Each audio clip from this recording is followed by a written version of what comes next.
Essential habits. Okay, so this is the biggest thing that's going to influence whether or not you can stick to a diet consistently and long enough to achieve the goal that you want, whether it's more energy, just generally feeling better, having better quality food, losing a few pounds, helping you get stronger.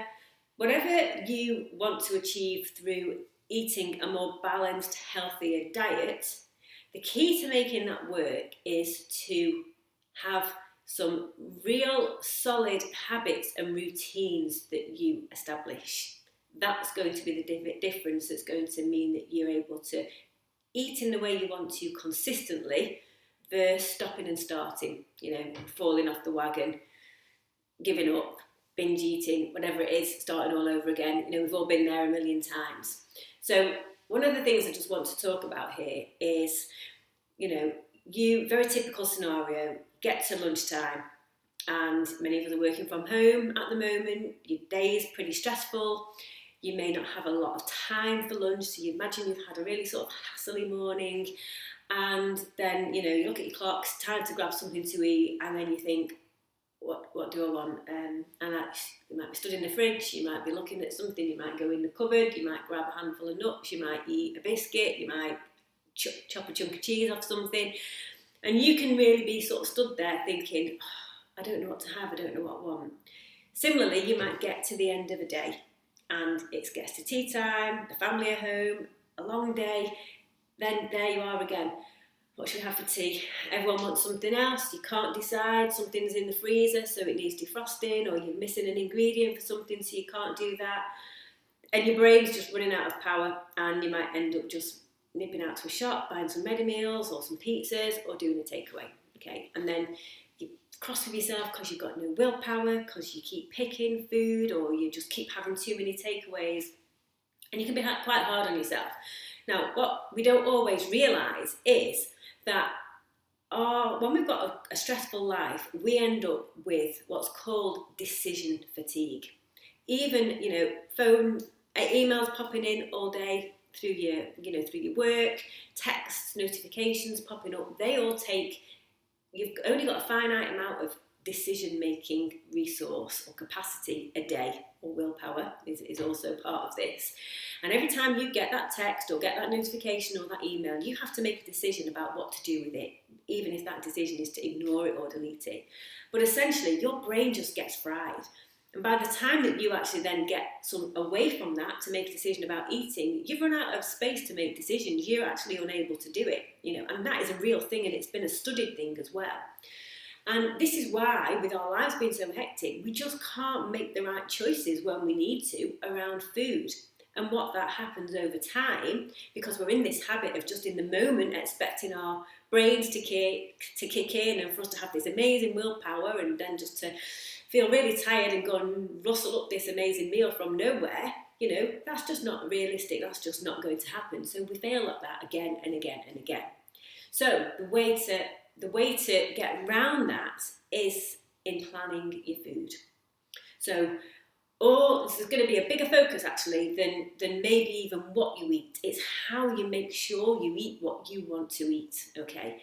And it's actually simpler than you think. So this is how I work, and this is just something I've figured out over time through having very busy jobs, working away, having to commute every day for a long time. Once a week, I'll write a shopping list. Well, before I write the shopping list, I write a meal plan. It takes me 20 minutes. One week's meal plan can also be very similar to the next week's sometimes when I can't think of something different to make.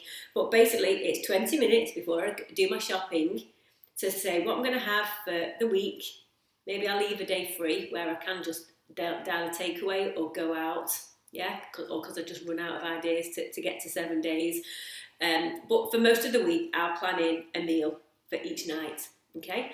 And then and also for lunches, and then we just have a set pattern of breakfast that we have in the week that we just have on repeat, really. I think most people are like that.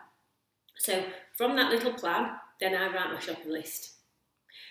Go do my shopping, and then I put my plan of what my meals are pinned up in the kitchen. So I remember, I can check every day what's for tea that night or the next day's night. And this is really critical because then we all know, and I'm talking about me and my partner, we both know what's for dinner. So we can make sure stuff's out the freezer. I've got all the ingredients and I know what I'm having. And sometimes I'll be planning it or making it ahead of time. And by doing that, I don't have to then get to dinner time and decide what to have or find that I've not got it out the freezer. If I see on my list that I'm making chilli tonight or tomorrow, I'm getting it out. I'm getting the mince out the freezer, and I might, the least amount of effort is literally tipping it all into one of those pressure cookers and leaving it. That's a cheat. If I've got a bit more time, I might do it properly and cook it on the stovetop and spend a little bit more time frying things off and making it a bit nicer. If I haven't, sling it in the pressure cooker. But joking apart, this is a lifesaver for me day after day, and a time saver as well. We'll get to the end of the day and the dinner's ready. The dinner's there. We know what we're having. It's a really good way as well to share the responsibility for cooking between yourself and your partner, because I know that can be quite a tricky thing for many people. But, I don't need him, my other half, to say what's for tea. It's written down, and whoever's in first can either start it off, or finish it. So I really encourage you to think about how you create these habits and just invest a little bit of time in planning what you're having and shopping for what you need, and then having that sort of structure through the day. You can delegate responsibilities so that you both do different things on different days if that's how it works for you. But really, the more structured and the more organised you are around what you eat and how you eat is a lifesaver, okay? And that's the thing that builds consistency.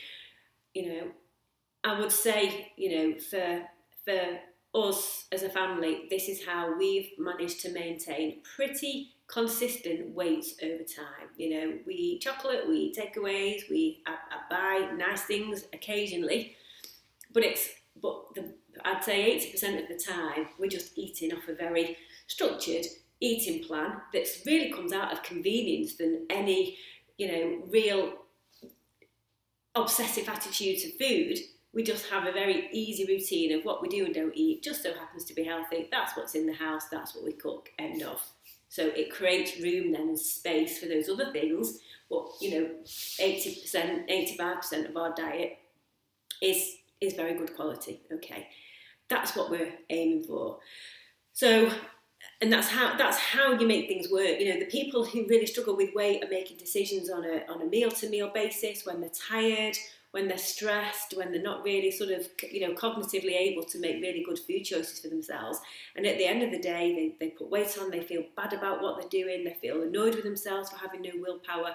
You really don't win in that situation. You can feel bloated, sluggish, tired, because over time the quality of the food that you're eating is really actually starting to get quite poor, and you end up get locked into this vicious cycle of not being able to get out of it. The way to get out of it is to plan a few days, buy it, don't buy anything else, and then just stick to your plan. It's actually takes a little bit of discipline, I guess, to get that going, but once you've actually done that, you won't go back, because it just saves you so much time. It's just so easy, and it's all about reducing time, reducing stress. We've all got too much stress these days. You're only adding a lot of stress into your life if having a meal time is a hard decision, or it's an easy decision because it's a Deliveroo, but you beat yourself up afterwards. You're not winning in that case, are you? So that's a key thing, and that's a huge fundamental part of what I would encourage around all of this program, to make sure that you get what you want out of it and you achieve what you want in terms of your health, your weight, your fitness goals. It all comes down to planning. So you will find a very, very basic spreadsheet, because that's all it takes on the main page for this members area, and that's just what I use each week. In fact, I use an even cruder version, which is just usually scrawled on the back of a piece of paper that I've used for something else, and that's all it takes. But that's the place to start, and that's a good starting point to go and just have a look at the recipes, buy what you need, and then off you go. Now, the only thing I will add to that is don't buy a load of things that you know you're going to just have your hand in the cupboard after. So I don't buy biscuits, crisps, sweets, chocolate. I buy a little bit of chocolate. If I buy biscuits, crisps, then the main person eating those in my house is me. So I don't do that to myself. I just know my own weaknesses. I know what I can't do.